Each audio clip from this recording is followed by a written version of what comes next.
Eh, bueno, vamos a comenzar este segundo panel, esta segunda mesa de Ixtapan de la Sal, para continuar profundizando en estos temas. A continuación, les presento a Ismael Melquisedec Medina Vargas, espero haberlo pronunciado bien. Es analista de sistemas de computación administrativa y actual cronista municipal de Ixtapan de la Sal, cargo que desempeña desde el 26 de marzo de 2025, recientemente, tras ser nombrado por mayoría de votos del Cabildo de la Administración 2025-2027, que encabeza la presidenta municipal constitucional, la arquitecta Jessica Rosalío Embriz.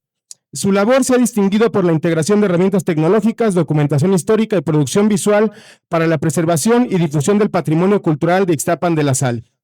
En el ámbito de la comunicación cultural y turística, en 2013 diseñó y aportó material fotográfico para el folleto promocional de la administración municipal encabezada por Ignacio Ávila Navarrete dentro de la campaña turística Atrévete, destinada a promover Ixtapan de la Sal como destino turístico.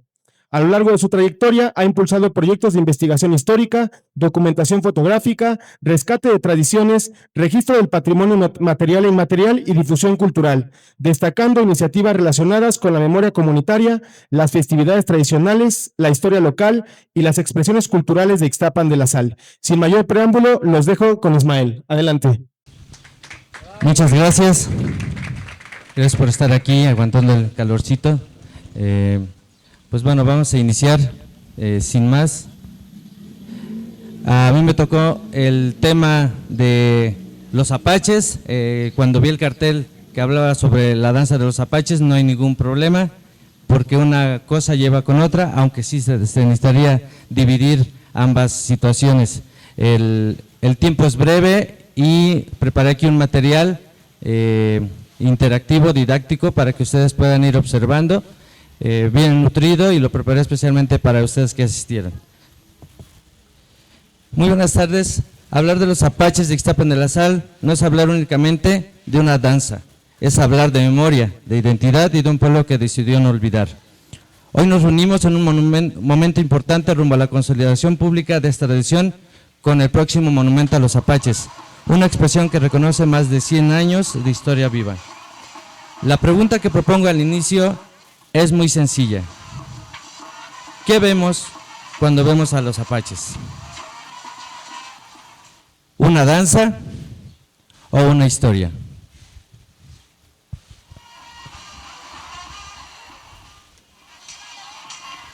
Para atender esta tradición, primero hay que mirar el territorio. Ixtapan de la Sal no es un pueblo sin raíz, somos un pueblo con memoria antigua, ligado a la sal, al agua y a las comunidades originarias. En esta misma mesa, el trabajo de la antropóloga Beatriz Zúñiga sobre el rescate arqueológico de la explanada de los mártires nos permite recordar algo fundamental. Ixtapan tiene una raíz matlacinca salinera.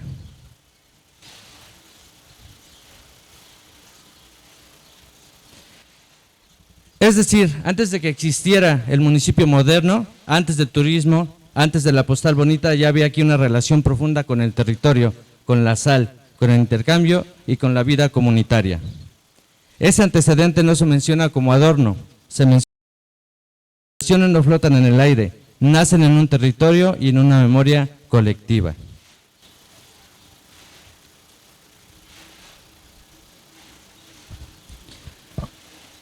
Los apaches no nacen en el vacío.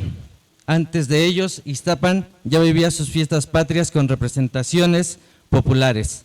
La guerra contra los gachupines, la toma simbólica de la alhóndiga de Granaditas, la participación de los costeños, la mojiganga y otros personajes que hacían de la fiesta un teatro comunitario. El pueblo ya sabía contar historia en la calle. El apache no creó la fiesta, el apache se integró a ella. Esta imagen nos ayuda a entender que las fiestas patrias ya eran un escenario de memoria, representación y participación popular. Existen dos versiones principales del origen de los apaches de Ixtapan de la Sal. La primera nos dice que hacia 1918 Venancio Monroy regresó de trabajar en el norte del país y motivó a sus compañeros a bailar, recordando personajes o danzas que había visto. Esta versión nos habla de un pueblo que venía de la tristeza y que empezó a moverse otra vez. Esa lectura es importante porque coloca la tradición en un contexto posterior a los sucesos de 1912, cuando Ixtapan vivió una herida profunda de los mártires La fiesta, entonces, también puede leerse como una manera de reconstrucción comunitaria. La segunda versión, que considero la más sólida para explicar el nacimiento del personaje, está documentada en Ixtapan Real del arquitecto Manuel Vázquez Arellano. Ahí se recogen entrevistas de don Bruno Delgado y don José Delgado, vecinos que hablaron desde la memoria directa del barrio. Según esta versión, hacia 1923, en la calle Morelos Sur, una mujer identificada en la memoria como Mercedes o Margarita, vio en una revista la imagen de un apache, posiblemente de Chihuahua. Inspirada por esa imagen, vistió a Venancio Monroy con faldilla roja, laminillas, guaraches, penacho, carcaj para flechas, uñas grandes y rostro pintado. Lo amarraron con una cuerda, lo llevaron por las calles y gritaba: «Carne viva quiero». La gente corría, pero al año siguiente ya no era uno, eran muchos. Ahí nace el apache bruto y ahí nace algo más importante, la tradición. Pero esta historia no puede separarse de otro momento clave, 1912. Los mártires de Ixtapan son un episodio que marcó profundamente a este pueblo. En esta mesa, José Luis Manjarrés aborda ese suceso histórico y también se ha estudiado desde otras miradas, como la epopeya de Ixtapan de Gómez Urueta. La historia de los mártires no es solo un hecho, es una herida que transformó la identidad. En ese contexto, la danza también se convierte en una respuesta. No nace del olvido, nace de la necesidad de seguir.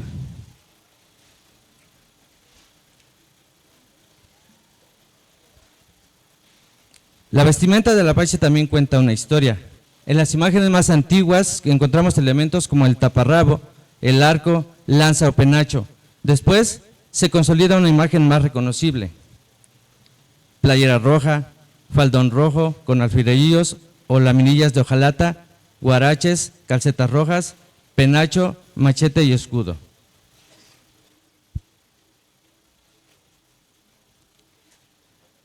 El sonido de los alfilerillos no es un detalle menor. El apache no solo se ve, se escucha. Ese tintineo metálico al correr y brincar forma parte de la identidad sonora de la tradición. Aquí vemos a don Nicho presumiendo uno de sus trajes. Nos hacían ponernos máscara de cuero de conejo, no de borrego, se pone. Después, a los tiempos, años que vienen, nos dijeron que nos pusiéramos de manta. Nuevamente, el pura pintura así, cara pintada. ¿Era roja o negra? ¿Es roja? Yo siempre con playera, nunca he esperado playera roja. Guaraches. ¿Siempre fue de color rojo también? Rojo, sí. Rojo. Nadie, de mis compañeros, nadie de Apaches, nunca hicieron cambio de falda. Todo ha sido de eso. Bueno, aquí un poquito de fallas con el audio. La música juega un papel importante. Se sabe que el son de los apaches ya existía hacia 1920, sin embargo, aquí hay que ser cuidadosas. La banda de los Once Viejos se consolida formalmente después hacia 1942. Aquí estamos entrevistando a otro personaje de Ixtapan de la Sal, el señor Fidel. Lo visitamos ahí, como siempre, escuchando su música, trabajando, siempre nos recibe de esa manera. Él nos habla de que la banda de los Once Viejos existía él cuando estaba pues joven, cuando se empezó a vestir, los acompañaba, tocaba en el son. Nos habla un poquito más de lo que es los Once Viejos. Próximamente vamos a subir este video a las redes para que escuchen el testimonio. Y bueno, entre otras cosas, Fidel habla que el don Polo sabía manejar al contingente, sabía dónde iniciar. Y eso nos deja claro, la música no nace con la banda, pero sí la banda del pueblo la fortalece. Los datos sobre San Gaspar, don Ponciano Delgado, Aristeo Delgado y don Polo Delgado permiten hablar de una escuela musical que fue consolidando el repertorio festivo.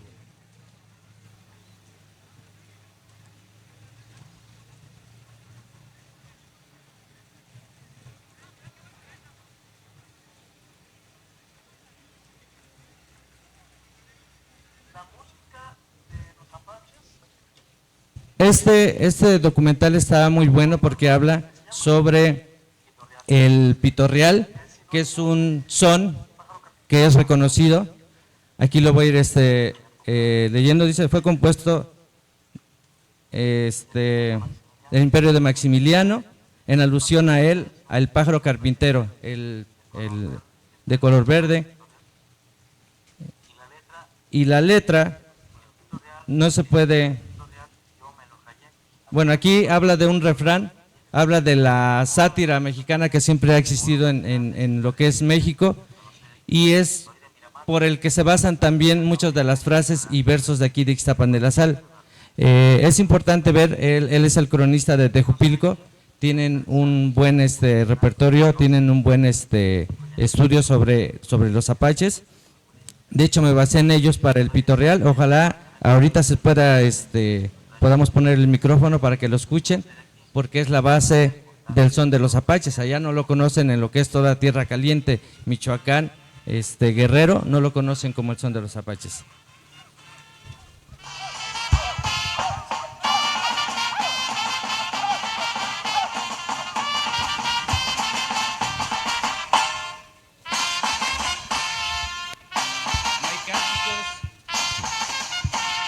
Finalizar y al empezar, solamente es la base.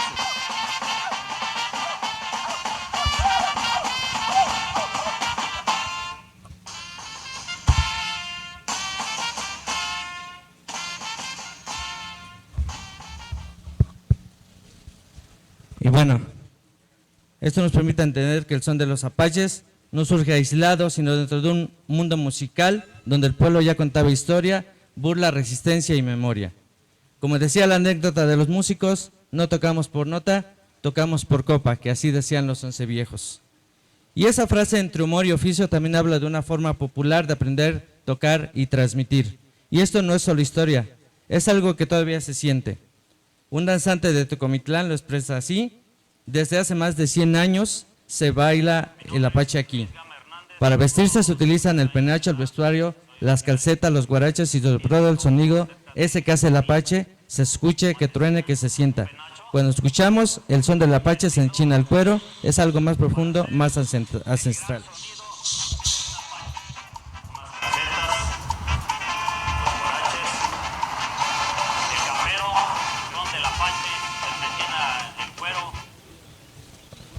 Y bueno, para ese estudio pues teníamos que mirar y comparar nacionalmente, porque hasta hace muchos años yo pensaba que éramos los únicos apaches de aquí de Ixtapan. Sin embargo, en Tonapitico, el municipio vecino, el festejo es muy similar, pero la música incluye en sus inicios violín y la ejecución tiene coreografía, pasos marcados, vueltas en fila y un son más rítmico y riguroso. Obviamente en Ixtapan, en cambio, el movimiento es más libre, más agresivo, con brinco y sin coreografía fija. En Tejupilco y Lubianos, como ustedes pueden observar, también hay esta representación. Encontramos semejanzas: falda roja, penachos, guarache, escudo, machete o variantes de indumentaria. En Lubianos, por ejemplo, aparecen cascabeles en lugar de alfilerillos, y en Tejupilco hay sones que guardan relación con nuestra línea musical.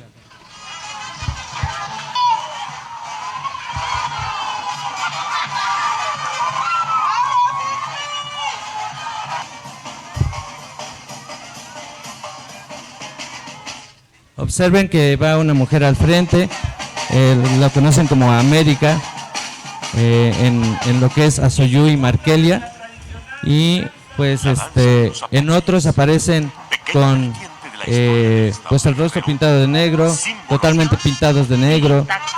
Observen los penachos, son también con plumas, van descalzos también y van totalmente desnudos del torso. La danza de los apaches evolucionó con el tiempo, es un reflejo directo de la historia de nuestro pueblo. Esto es en Vista Hermosa, Michoacán. El personaje del apache usa penacho vistoso, con plumas de guajolote, falda roja, guaraches, rostro pintado de negro, machete y un son diferente. Se parecen, pero no son. Encontramos un dato raro en Jalisco también, dentro de un festejo que se llama la romería. No es comúnmente patriótico, es más orientado hacia lo religioso, pero se observa esta representación, este baile, pues para rendir en este caso a la Virgen de Guadalupe, que es uno de los festejos que se hacen ahí. Y bueno, entonces sí encontramos apaches en muchas partes, pero no cuentan la misma historia. Y hay un elemento que podemos presumir y jactarnos de decir que somos únicos, y es la Misa de la Patria.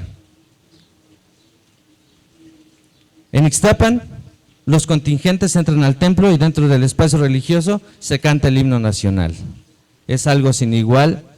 Lo he estado siguiendo, lo he estado buscando, en ningún lado se hace esto y es la única demarcación por la que podríamos declarar y tramitar lo que es el patrimonio cultural de aquí de Ixtapan de la Sal. Ver cómo entran las autoridades, ver cómo las recibe. Ese signo que van a ver ahorita es muy importante si se toman en consideración.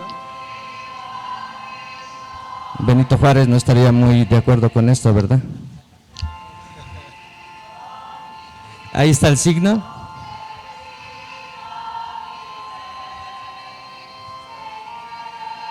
Muy sutil, muy significativo, pero ahí lo tenemos. El que estén adentro con la indumentaria, porque no es un disfraz, es un momento único, sobre todo también el que canten el himno nacional, y pues esto no ocurre en ningún lugar. Este acto habla de una integración profunda entre fe, historia, comunidad y tradición. Venimos desde Chihuahua de plumas y de guarache. Venimos desde Chihuahua de plumas y de guarache.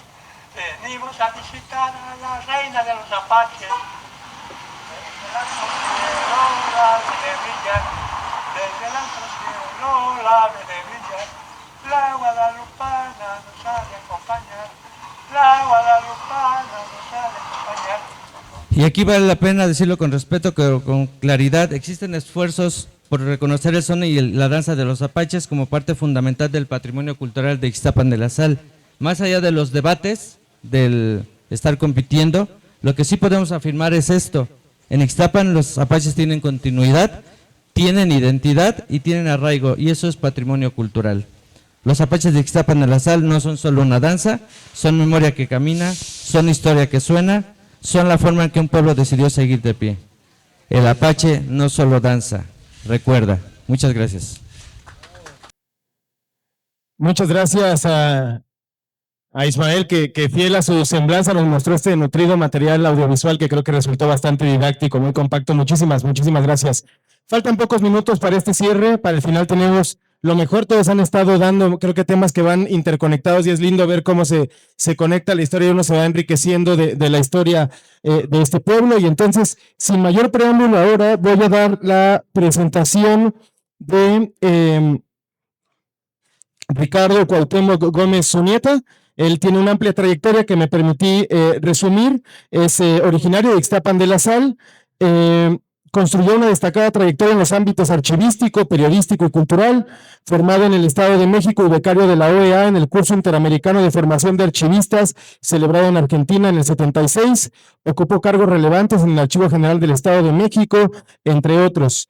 Su profunda contribución a la historia y cultura de Ixtapan de la Sal le valió reconocimientos de gran distinción, el nombramiento de cronista municipal de 2020 a 2022, el Pergamino Salvador Novo, la presea Ixtapan de la Sal Pueblo Mágico y la presea Municipio al Talento Ixtapense, entre otros. Director de la colección Cuadernos Ixtapenses, autor de obras como Ixtapan de la Sal, Mi Pueblo Mágico y la epopeya de Ixtapan de la Sal. Demos un fuerte aplauso, por favor, a nuestro siguiente ponente, Ricardo Cuauhtémoc Gómez Zunieta. Si gustas darles tu lugar, por favor, porque va. Buenas tardes.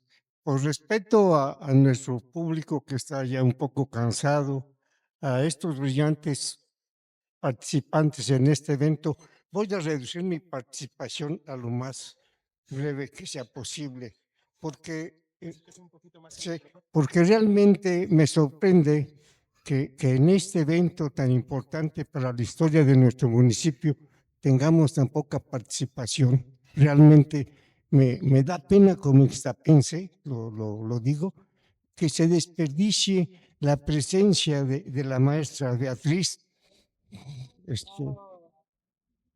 a quien debemos el rescate de la zona arqueológica de Iztapan de la Sal en 1993. También muchos se perdieron indudablemente de esa muestra fotográfica reconozco que fue mi padrino don Bernardo Madrid Estrada, un valioso tesoro fotográfico del patrimonio cultural de Iztapan. La presencia también del periodista y buen amigo Manjarres, autor de un importante, el primer estudio más importante sobre la incursión zapatista en Ixtapan de la Sal. Bienvenido a Ixtapan de la Sal. También la presencia de mis compañeros sonistas Alejandra Ayala, Ismael, y sobre todo evocando la memoria de mi buen amigo, el licenciado en turismo, lo comento porque a eso va enfocada mi ponencia, el licenciado en turismo Luis René Arismendi Domínguez, cronista municipal de Ixtapan de la Sal.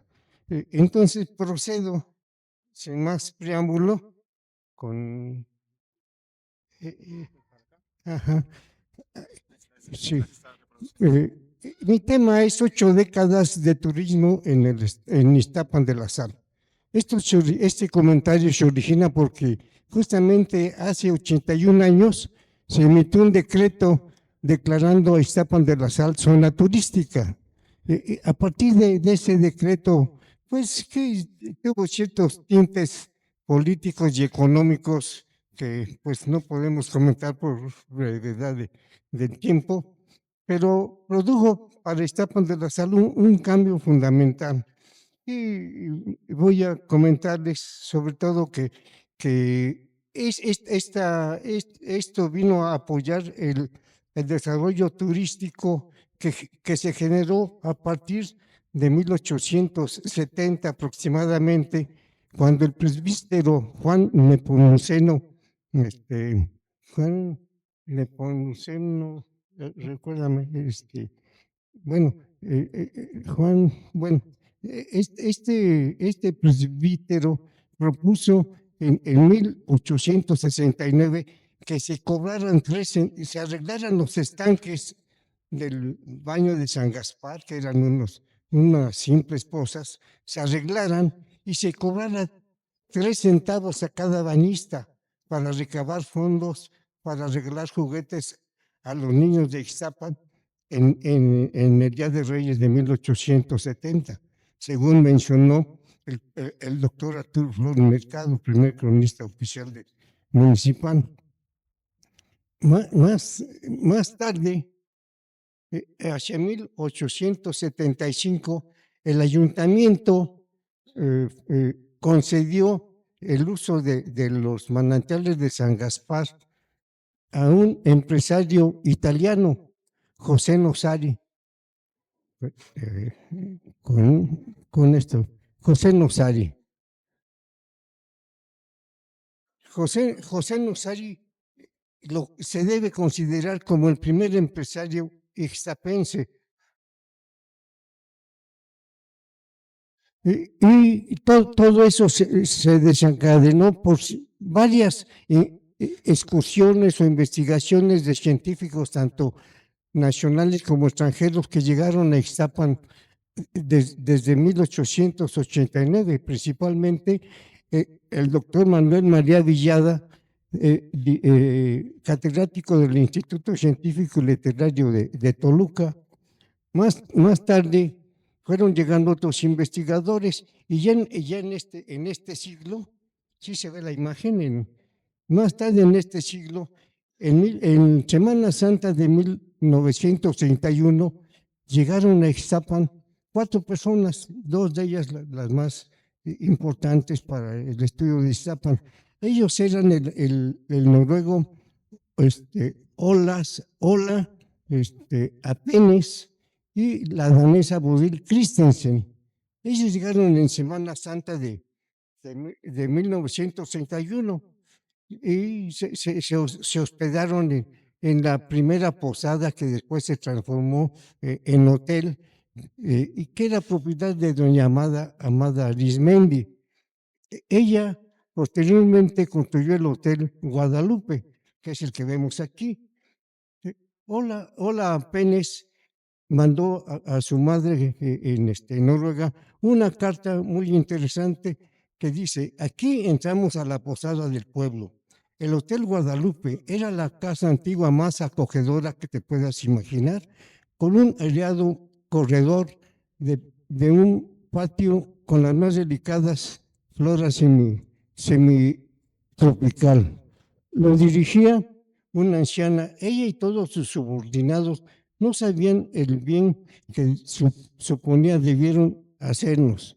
Estuvieron todo el día y se aseguraron que estuviéramos bien y que comiéramos mucho, que tomaran mucha leche, para que no se dijera que adelgazaban en Ixtapan de la Sal.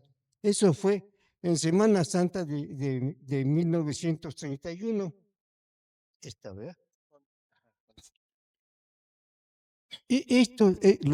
Aquí esta imagen tenemos a los dos científicos, Ola Penes y Bodil Christensen.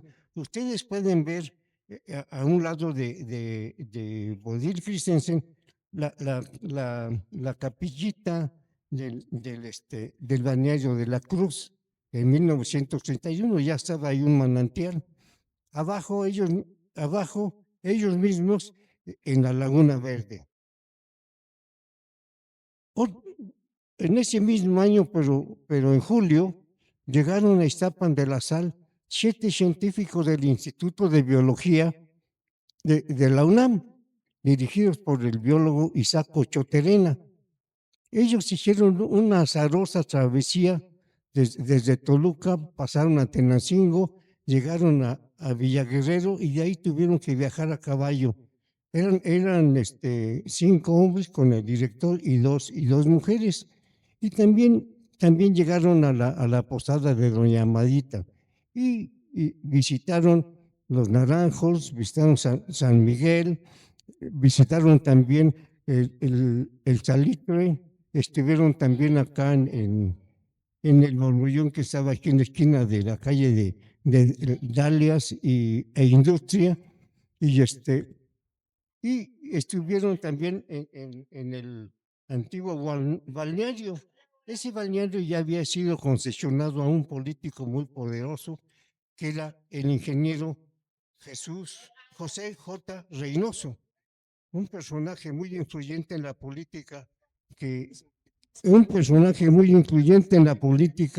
después de haber sido diputado del Grupo Renovador de la legislatura disuelta por Victoriano Huerta, fue compañero de diputado con Isidro Favela y con Emilio Portes Gil. Estos 3 personajes son fundamentales para la historia de los balnearios en el estado, en Ixtapan de la Sal. Esto nos lleva a mencionar que ya en 1931 este balneario había sido concesionado al ingeniero Reynoso, era guanajuatense. Y los científicos de la universidad dicen respecto al edificio del balneario: el edificio de los baños es de mampostería, no está mal conservado, aunque se nota mucho el abandono. Al fondo del pasillo de entrada, la ingenua fe de la gente del lugar ha hecho poner esta leyenda: baños termales de Ixtapan de la Sal, garantizados para todas las enfermedades por el Eterno. ¿Será posible encontrar mejor garantía?, mencionó el relator de la expedición de científicos de la UNAM. Y a un lado está el libro que fue el producto de su viaje a Ixtapan de la Sal. En la siguiente lámina tenemos a los científicos en el Borbollón que mencionamos, que se llamó el Baño Chiquito, el Pocito, y que después se unió al manantial de la Cruz para formar el balneario municipal. Otra persona que llegó en 1961 fue la estudiante María de los Dolores Díaz Arizmendi.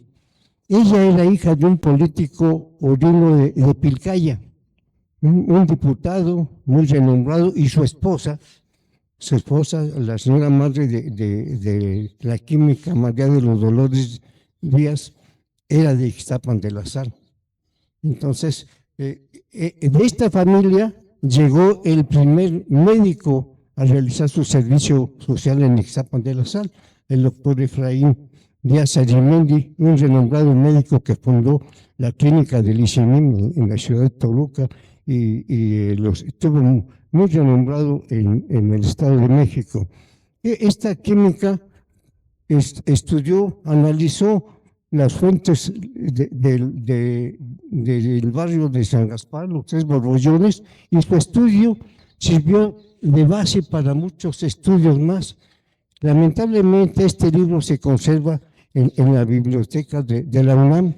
Yo lo conseguí en una copia de microfilm, pero es fundamental, fue fundamental para el estudio de las aguas termales.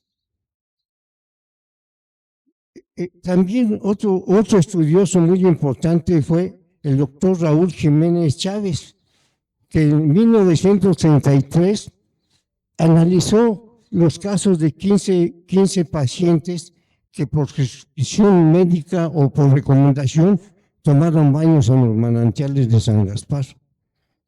A un lado, esta investigación se publicó en la Revista Médica de Toluca en 1933. Lamentablemente, yo conocí esta revista en el archivo de la universidad, lo mandaron al archivo del planetario. Yo tuve, en esa época, cuando lo reproduje, le saqué unas copias muy burdas que no era posible visualizar. Y después mandaron al archivo del planetario en Ciudad Universitaria toda esa colección, y cuando quise recuperar otra copia, ya habían desechado el tomo de la Revista Médica de Toluca. Se perdió este importante documento de ese estudio de pacientes y su recuperación o su no recuperación con los baños de las aguas termales. Luego, en 1941, el doctor Harry Peters, un psiquiatra alemán, recorrió el país y de ese recorrido se halló su libro Aguas curativas y lugares de recreo en México. En este libro, en la página 53, se reproduce algunas fotografías de Ixtapan, se dan las características de los baños termales. Es verdaderamente una maravilla y se considera como la primera guía turística a nivel nacional en que se menciona a Ixtapan de la Sal. Ahora vamos a ver quiénes fueron los precursores del turismo en Ixtapan de la Sal. En primer término, mencionamos a José Nosari, que en 1875 recibió la concesión de los baños de San Gaspar. Este empresario recibió también o fue beneficiado con la concesión de las rutas de Cacahuamilpa. Muy visionario, quiso enlazar los 2 centros turísticos a través de un ferrocarril. Incluso creó una compañía, emitió bonos y publicó estos estatutos que ustedes pueden ver ahí.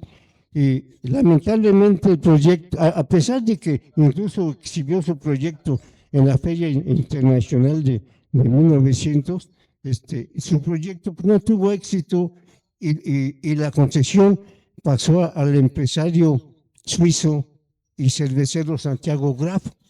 Él falleció en 1904 y sus descendientes heredaron el usufructo del balneario de San Gaspar. En el barrio de San Gaspar. Vamos a continuar con estas concesiones para no salirnos del tema. Ellos son los principales promotores, y luego tenemos en medio al ingeniero José Reynoso, decíamos que este diputado, este político que también, además de haber sido diputado del Renovador, del Grupo Renovador, fue diputado constituyente, fue gobernador provisional del estado de Michoacán, favorecido por su amigo Emilio Portes Gil, mientras por otro lado andaba el licenciado Isidro Favela, también encumbrado en la política nacional, con Venustiano Carranza. Incluso a José Nosari, Emilio Portes Gil lo designó gobernador provisional de Michoacán. Y de Michoacán terminó su periodo, se vino a Ixtapan de la Sal, adquirió la concesión y se convirtió en empresario. Y para concederle esta concesión a José Reynoso, hubo una serie de concesiones, primero a partir de 1918, regresamos un poco, cuando queda en poder de los hermanos Grapp, los descendientes de don Santiago, reclaman al primer ayuntamiento ya legalmente establecido de Jesús Morales, me parece que fue el presidente municipal de 1918, reclamaron la concesión de los balnearios y el ayuntamiento dijo que sí, que se les devolviera la concesión, pero que pagaran lo que debían. Como no pagaron, la concesión la recogió el ayuntamiento y se la dio al primer ixtapense, a don Onofre Morales. Él usufructuó los baños por 10 años, de 1919 a 29. Posteriormente, la concesión fue digamos, trataron de conseguir a dos personajes importantes de este lugar, que fue don Erasmo Hernández Macías, que fue presidente municipal en algunas ocasiones como suplente, y también don Nicho Rubí. Ellos quisieron que se le concediera la concesión del balneario de San Gaspar. Finalmente, el que ofreció la mayor cantidad fue don Erasmo, y le concedieron la concesión por 4 años a partir de 1930. Aquí es donde entra el empresario, el político Reynoso, con toda la influencia que él tenía, convenció, la influencia y las palancas, por ser amigo de Isidro Favela y de Pascual Ortiz Rubio, logra que le cancelen la concesión a don Erasmo y se la otorguen a él por 25 años. Él aprovecha esta concesión hasta 1938. En 1938, la concesión pasa a poder de Emilio Portes Gil, que ya se había convertido en empresario. Era el principal accionista de la empresa Campos Mexicanos de Turismo. Posteriormente, Portes Gil traspasa la concesión a don Arturo San Román, que se encargó de modernizar el turismo en Ixtapan de la Sal. Para esto, con la influencia de don Isidro Favela y la influencia de estos otros dos políticos, se proclama a Ixtapan de la Sal zona turística. Y a partir de ahí empieza la promoción. Ixtapan de la Sal pasa de ser un pueblo a ciudad en 1981 y recibe otros títulos hasta llegar a Pueblo Mágico. Para finalizar, voy a permitirme hacer un recorrido de imágenes sobre Ixtapan de la Sal. Del lado izquierdo tenemos el antiguo balneario de Santa Cruz y el baño que estaba en las calles de hoy 20 de noviembre y Allende, que unieron sus caudales para formar el hoy balneario municipal. como tenemos esta fotografía que seguramente es del archivo de don Bernardo, de la avioneta que ya lo mencionó mi buen amigo, y de la carretera, de la construcción de la carretera que se entregó supuestamente en 1945. Y les ruego que vean esta imagen que es preciosa. El investigador Ola Apenes, hizo un estudio muy valioso del lago de Texcoco, Chimalhuacán. La información de este estudio fue a su muerte, porque él murió muy joven, fue llevada a Europa. Y alguien recuperó la información y posteriormente hizo un documental sobre Ola Apenes. Pero vean ustedes quién está en la imagen. Ola Apenes, al fondo, a un lado está el baño de la cruz, y al fondo podemos ver la hermosa parroquia de la Asunción de María. Y para terminar este recorrido, estas son algunas imágenes de la promoción que ha tenido Ixtapan de la Sal a partir de 1945. Vean ustedes el primer anuncio, la primera publicidad del Hotel Ixtapan y la Nueva Ixtapan, la publicidad municipal. Ahí tenemos algunas imágenes, entre ellas un suplemento del periódico 1+1, y con eso termino mi participación. Muchas gracias.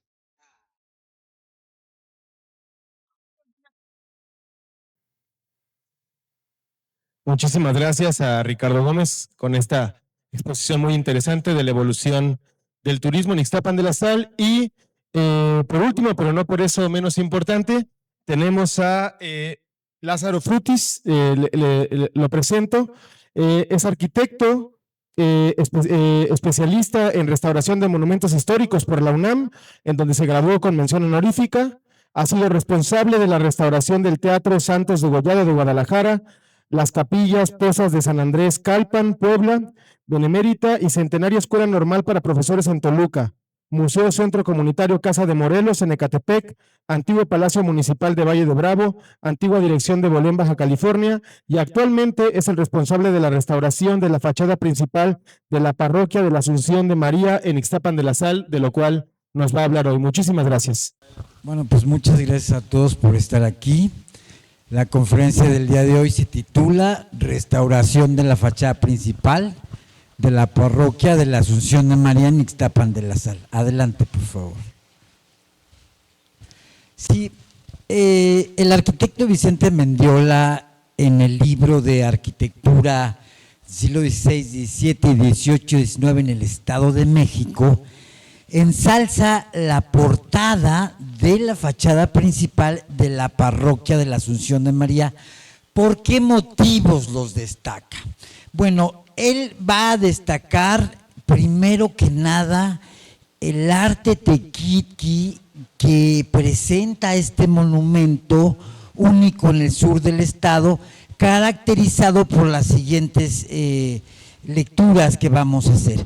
Está compuesta la portada por dos anchas jambas del siglo XVI, muy probablemente alrededor de 1530 podrían haber llegado los misioneros franciscanos de Toluca y crean junto con los indígenas matlacincas este arte que el historiador José Moreno Villa en 1949 le llama tequitqui, toda vez que deriva de la palabra tequio, del náhuatl tequio, que significa ofrendar, ayudar o dar a cambio de algo. Eran los indígenas que estaban bajo la custodia de los españoles, a quien daban de alimento, y estos iban a hacer las faenas o el tequio, la ayuda, creando este arte que vamos a describir.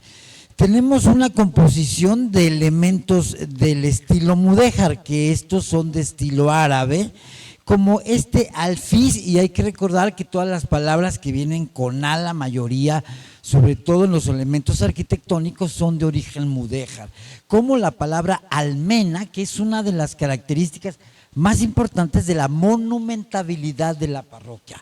Luego, aquí este alfiz que se usa para enmarcar la elegancia de la portada. Tenemos un arco escarzano o rebajado que está adornado en relieves hechos en cantera gris que representan motivos fitomorfos, es decir, vegetales. Y aquí es lo extraordinario, vean la calidad estética del labrado de estos grandes artistas, que seguramente era lo más granado de los indígenas. O sea, no cualquier indígena sabía labrar esta belleza de portada. Tenemos que debido a la advocación de la Asunción de María, que es uno de los dogmas de la Iglesia Católica, en que celebra que la Virgen haya sido ascendida en cuerpo y alma al cielo, está relacionada con el culto con las flores. De manera que vamos a ver aquí en las portadas una especie de jarrones de las cuales brotan una cantidad de flores de características además de la región. Podríamos decir que se parecen a las flores de mayo por las formas que están representadas en los botones. También tenemos arriba este arco central y dos nichos adyacentes. Adelante, por favor. Aquí vemos el templo que tuvo un alfarje de madera y es probable que hacia 1682 lo hubieran cambiado por el de bóveda de piedra que tiene. Pero vean ustedes cómo está definido en un alfarje de madera a dos aguas con estos roleos y que terminan en flores de lis. La flor de lis está asociada a la pureza y virginidad de María, de manera que todo el adorno de esta portada va a hacer referencia a estos atributos que se le hacen a la Virgen María. Adelante, por favor. Vean ustedes, aquí tenemos unas sirenas de doble cola que están representando el pecado con una especie de portando un bastón con flores. Vean ustedes los detalles que decíamos fitomorfos igual aquí, y estos jarrones que presentan estas campánulas. Vean ustedes la fineza de esa decoración. Aquí tenemos una cara también abajo de donde están las sirenas de doble cola, una carita antropomórfica. Y pues vean ustedes la calidad del arte, que esto es, hay 200 iglesias en México que tienen este tipo de arte, y el hecho de que esté plasmado aquí de más de 400 años, hecho por estos grupos étnicos matlacincas que además eran sobresalientes en la producción de sal, y ver el arte que representaban. De manera que esto es un códice. O sea, si nosotros nos paramos delante de la portada, habría que analizar todo el simbolismo que representaron en estas manifestaciones. Y aquí lo vemos, el pecado, en los atributos a María. Adelante, por favor. Aquí, miren ustedes, vamos a tener a Adán y Eva en el paraíso con el árbol del fruto prohibido, que no sabemos qué fruto era porque la Biblia no lo dice, pero ya tienen una hoja de parra, así que entraron donde estaban las sirenas de doble cola y vean otra escena religiosa, de manera que estos eran códices para evangelizar a los indios de acuerdo a los dogmas católicos, y hoy los vemos, pero antes era una lectura a la que los indígenas habían que acatarse. Aquí tenemos el anagrama de Jesucristo también con una hoja de acanto. Adelante. Bueno, este es el lienzo, decíamos la fachada sur. Aquí tenemos también una ventana con un enmarcamiento del siglo XVI, grandes contrafuertes, dos torres, del lado izquierdo la torre del reloj que alberga un reloj de origen alemán, y del lado derecho la torre campanario de alrededor de 26 metros de altura. Tienen diferentes estilos. La torre campanario tiene un estilo más clasicista, es decir, antes de iniciar el barroco, y esta, que ya vemos que hay un quiebre en las molduras, pues nos habla de un principio del barroco. Es el monumento más importante, domina el paisaje urbano de la ciudad desde todos los puntos de vista, y sus torres se convierten en los dos axis mundis que engalanan las imágenes paisajísticas de la ciudad. Adelante, por favor. Se encontraba en muy malas condiciones, tenía grandes desprendimientos de diferentes capas de pintura vinílica y había desprendimientos de aplanados, de manera que dentro de las primeras labores que empezamos a hacer para restaurar el inmueble, pues fue el retiro de todos los aplanados de cemento. El cemento es muy dañino para las construcciones de arquitectura de tierra. Ixtapan de la Sal se construyó con tierra. Todas las casas antiguas están hechas de piedra amarilla y de adobe. Entonces, bajo ninguna circunstancia el adobe debe de ir aplanado con cemento, porque este no lo deja transpirar y además ocasiona el deterioro. De manera que fueron quitados, llegamos a descubrir dónde estaban los aplanados de cal. Adelante. Y restituimos todos estos trabajos con los materiales originales. El padre nos hizo el favor de conseguir los soquiteros, que se llamaba el oficio de la cal en piedra. La cal en piedra, que es calcio, es un carbonato de calcio, digamos, con el que hacían nuestras abuelas el nixtamal. Nosotros, el proceso de apagado es echarlo a podrir en agua, y los desengrasantes para hacer el mortero son la arena fina de río y la arena gruesa con las que hacíamos nuestro mortero. Aquí ya estamos mezclando la cal con la arena y la baba de nopal, que es un mucílago extraordinario. Con ese están hechas pegadas las pirámides de Teotihuacán. Se usaron, es un material mesoamericano que se usó aquí, igual que los colorantes naturales y minerales. Adelante, por favor.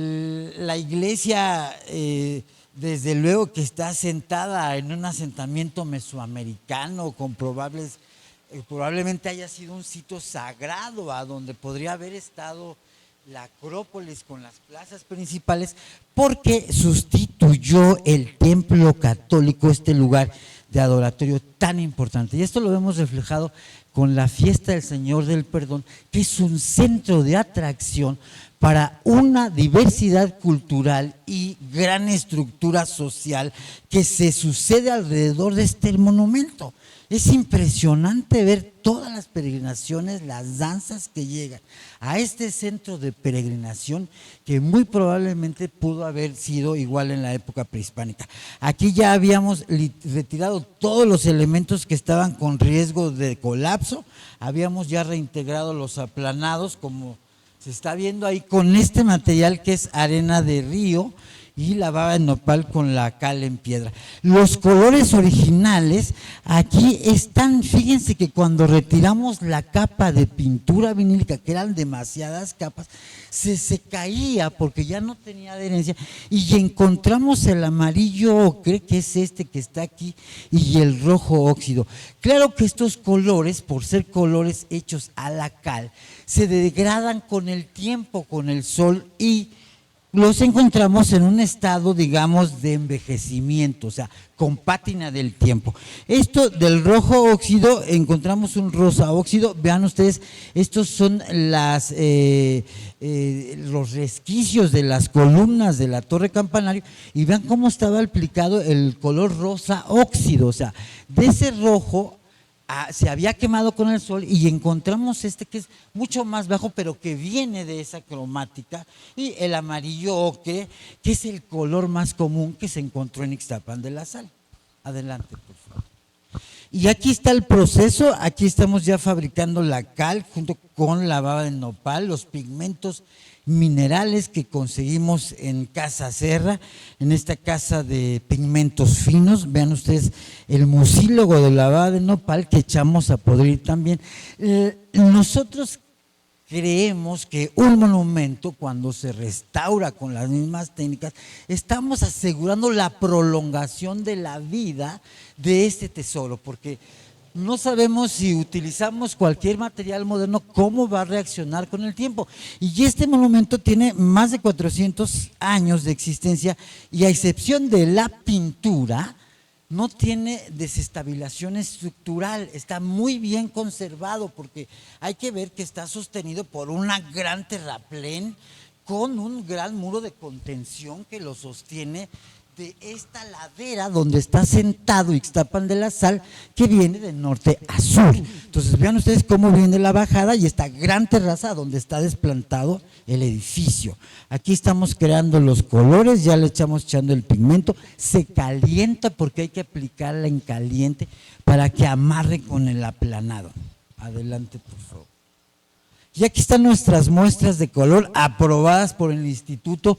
La presidencia estaba muy interesada en cómo se iba a poder resolver esto del color, porque la imagen urbana era una de las cosas que nos decían que teníamos que seguir los lineamientos, y el monumento, por tratarse de ser un foco arquitectónico excepcional, llegamos a la conclusión de que debía restaurarse con sus características originales, y la barda atrial que se integra, digamos, a los paramentos de las coches, ahí sí integrar el color que predomina en la imagen urbana, y por tratarse de la importancia y la jerarquía del edificio, que pudiéramos devolverle sus colores originales, que fue lo que el instituto afortunadamente aprobó.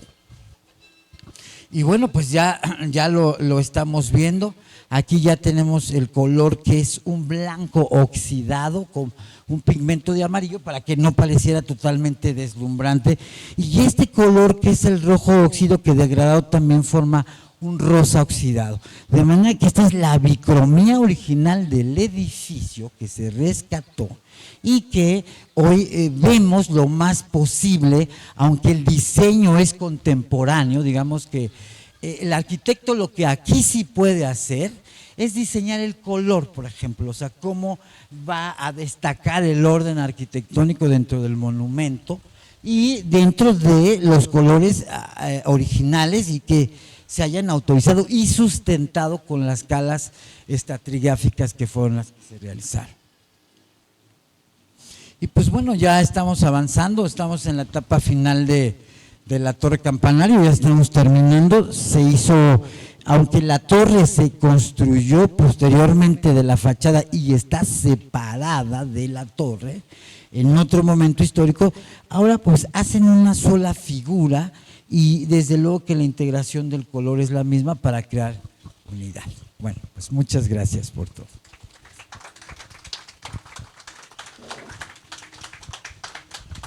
Pues bueno, con esto llegamos al final de nuestra mesa. Les agradezco mucho su atención, celebro mucho también la sinergia que se dio entre nuestros ponentes, ese reconocimiento que se dio, ese conocimiento que tienen, y creo que eso también se debe a parte de nuestra organización, a la maestra Teresa Ocampo, que estuvo detrás de todo esto, y también quiero agradecer a nuestro equipo técnico que está por allá atrás y que estuvo solventando todas estas cuestiones de audio, video, que también fueron importantes para tener esta exposición.